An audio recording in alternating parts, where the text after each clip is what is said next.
Hey, so today we're going to be taking a look at what is SOH-CAH-TOA.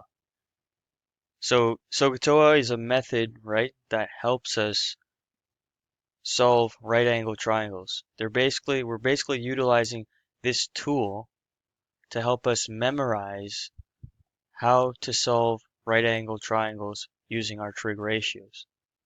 So I'm going to start off just by drawing a triangle as an example, just so we can visualize this, right? So let's say that I have this right angle triangle. So I know this is my 90-degree or right angle here. So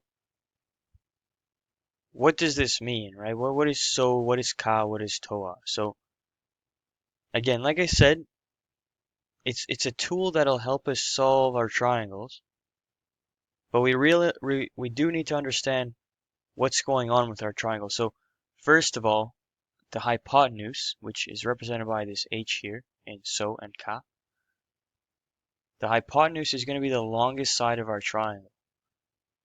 If it's a little bit hard to tell, it's always going to be the side that's opposite to the right angle, okay? That's always the case for right angle triangles.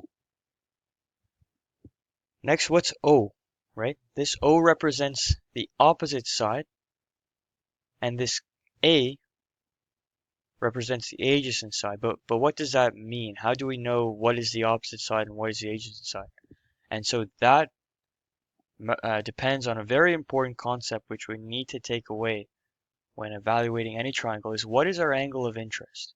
So let's say, for example, this angle here, theta, is our angle of interest.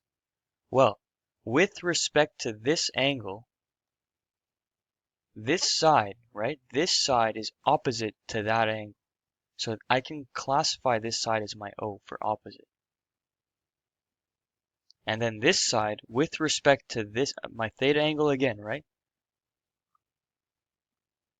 That's my adjacent side because this side is adjacent, it's next to, it's beside this angle of interest here, which I've classified.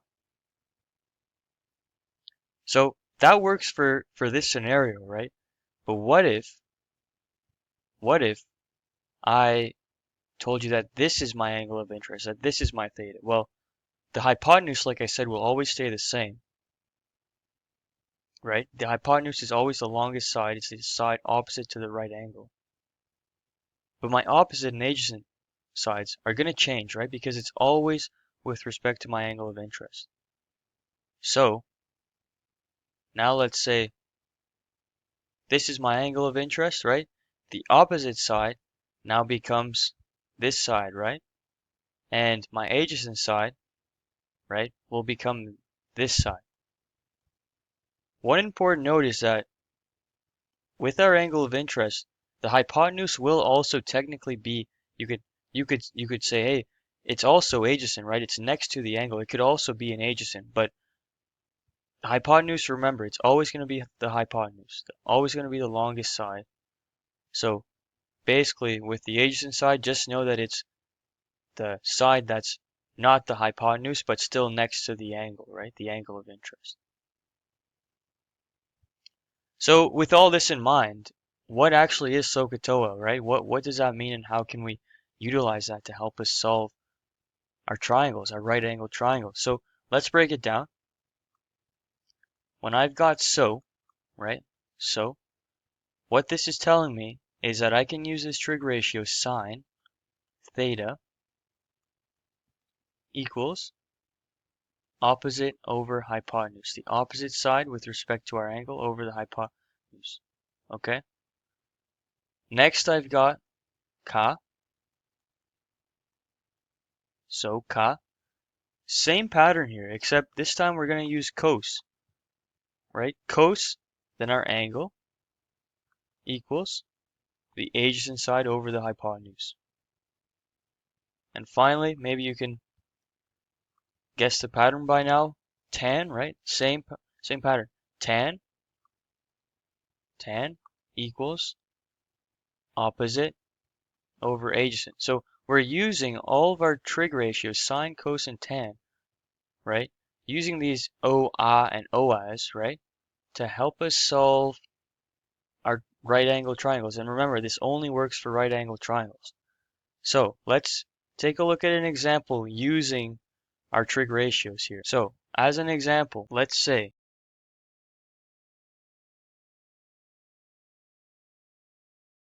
I have my right angle triangle here, my hypotenuse, right? We know it's the hypotenuse because it's the longest side, or the side opposite to our 90-degree, our right angle, right? Let's say that this side is 7 meters. 7 units, 7 meters, whatever. We're going to use meters. Okay? And then let's say that this angle here, it's a 35-degree angle. And the question is asking you to solve the triangle. Let's solve this triangle. So what that means is let's solve all the sides and all the angles. So let's call this side X, let's call this side Y, and let's call this angle, we'll call this angle beta, okay? We'll call this angle beta, okay? First step, let's try and solve Y. Let's try and solve this side Y. I'm given two things, and most of the time, that's all we'll need to solve for our right angle triangle. As long as we have two components, we can find basically anything else. So,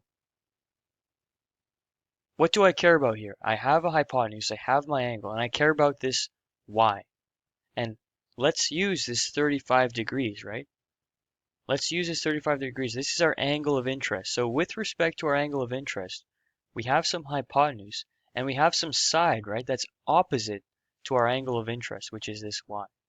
So I have hypotenuse and opposite. So I have H and O. So I can use my SOH-CAH-TOA tool, right? Using my SOH-CAH-TOA tool, I know I have opposite or I have a hypotenuse and I'm interested in finding my opposite side. So because of that, I want to take this sine ratio. I'm going to take this sine ratio to say sine, we'll write it out for sine theta equals my opposite side over my hypotenuse. Okay, I have an angle, I have my hypotenuse, and I want to find my opposite. So basically, using this, we can find y. So I'll plug in my values here. I'll have sine theta equals my opposite side, which I said is y, over my hypotenuse, which is 7. Now to rearrange, right, I'll multiply both sides by 7, cancel out the 7s on this side, and multiply this side by 7. So then I'll be left with y equals 7 sine, and plug in our angle for theta, right, which is 35 degrees. And when I punch that in my calculator, I'm going to get that this side y is equal to 4.02 meters. Great, so now I found y. Now I want to find x, okay? So to find x, again, I'll use my angle of interest here. So everything will be with respect to my angle of interest. As always, I've got a hypotenuse, and now I don't care about the opposite anymore. I found that. I care about my adjacent side. This side here, x, is adjacent with respect to my 35 degrees. So I need one of my ratios here that have adjacent and hypotenuse. So that'll be our cos ratio, right? So I'll write it out here. Cos theta equals our adjacent side over our hypotenuse. And when I plug in our values, cos theta, our angle again is 35 degrees, right? Equals our adjacent, which is our x, just plugging in x for a, right? Our hypotenuse, which is still 7. Same thing as before, I'll multiply both sides by 7 to cancel out the 7 on the right side here, and I'll be left with x equals 7 cos 35. And when I put that in my calculator, I'm going to get 5.73 meters. Okay? Great, so now I found my x and my y. I've got all my sides of my triangle. But now, I gotta find this angle beta.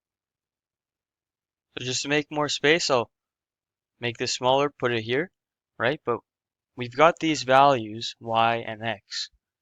And basically, to find beta, I can use any of these sides to help me find beta. So with respect to this angle beta now, right, it's important that we change our point of view when it comes to our opposite and adjacent sides. So in this case for beta, my x is my opposite, my y is my adjacent, and as always, my hypotenuse is 7. So let's take, it doesn't matter. We could take any side, but I'm going to take my hypotenuse and I'm going to take my y. So that's my hypotenuse, and y, which with respect to beta is our adjacent side, right? So I got adjacent and I got hypotenuse. So I'm going to take our cos ratio again, and I'm going to say cos, in this case beta, right, equals adjacent over hypotenuse, which when I plug in everything, right, cos beta equals our adjacent side, which I said is y. So let me plug in y here over h, which then gives me cos beta. When I plug in my actual values, y is 4.02, right, over our hypotenuse, which is 7. So now what I'll do is we're going to do something called the inverse of cosine. So when we take the inverse of any of our trig ratios, sine, cos, or tan, it's going to look like this. It's going to leave my angle on the other side equal to my trig ratio, which here is cos. I'll put a -1 above it, right, just on top of it, as if it's an exponent. And then in brackets, I'm going to have my 4.02 over 7. And very important here, depending on what calculator you're using, that it's set to degrees and not radians. Well, it depends on, right, what type of problem we're working with. If we're dealing with radians, sure, leave it in radians, but in this case, we've been working with degrees, so I'm going to leave my calculator in degrees. And when I put that in my calculator, I get just about 55 degrees, right? And so now, using my trig ratios here, I've now solved my entire right angle triangle. I've solved all the sides, and now I've got all the angles.